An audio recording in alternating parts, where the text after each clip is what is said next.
Hey, I'm Markia. Want to hear something scary?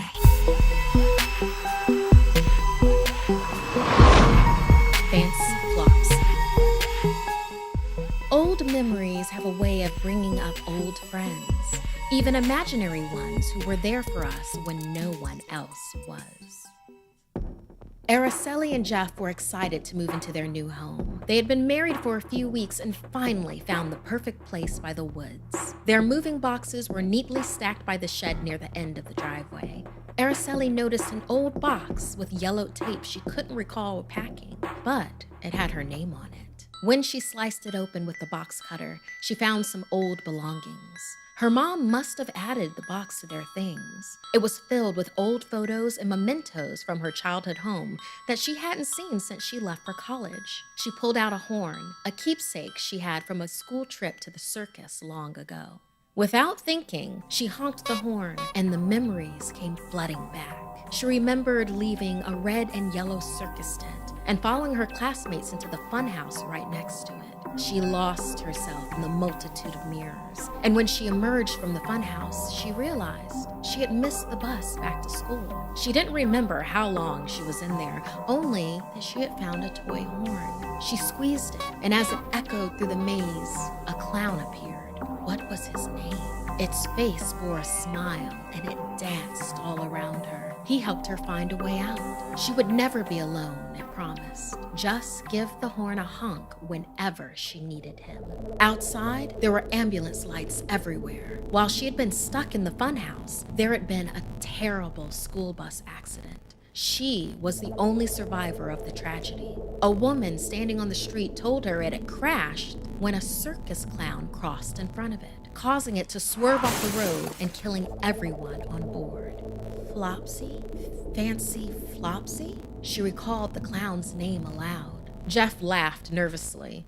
Fancy Flopsy sounds creepy. He probably wouldn't like me stealing you from him, he joked, trying to lighten the mood as he took some boxes of things upstairs. Araceli is my girl. When they were done unpacking, they opened the shed to put up their seasonal holiday decorations. That's when she saw it, standing in the center, a funhouse mirror. Araceli was taken aback from the coincidence, first the horn and now the mirror. Jeff, what is this doing here? She asked, seeing someone cross behind her reflection. When she looked closer, she realized that it wasn't Jeff. It was Fancy Flopsy giving her a wave. When she turned around, she almost crashed into Jeff, who had come back out with more boxes in hand. She laughed at herself.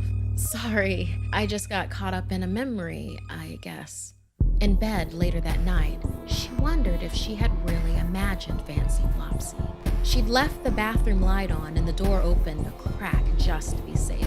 From what? She wasn't sure. Her memories of him were scattered after they'd met.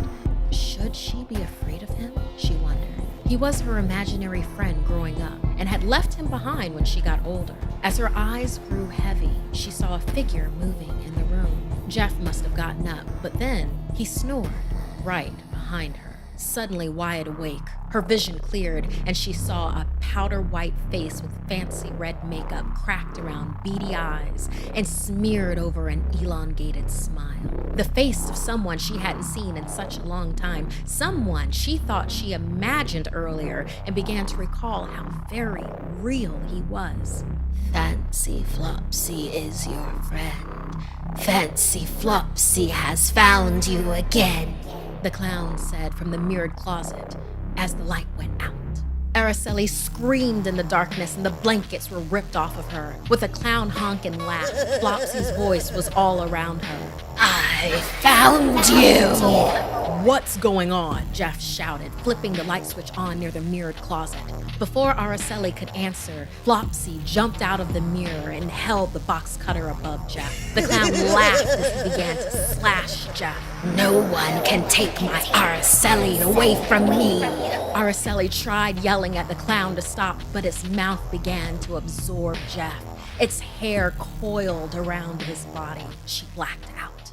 When she woke up, she heard the toilet flush. When she rubbed her eyes, she saw Jeff standing over her, wishing her a good morning. After she explained her horrible dream, Jeff hugged her close.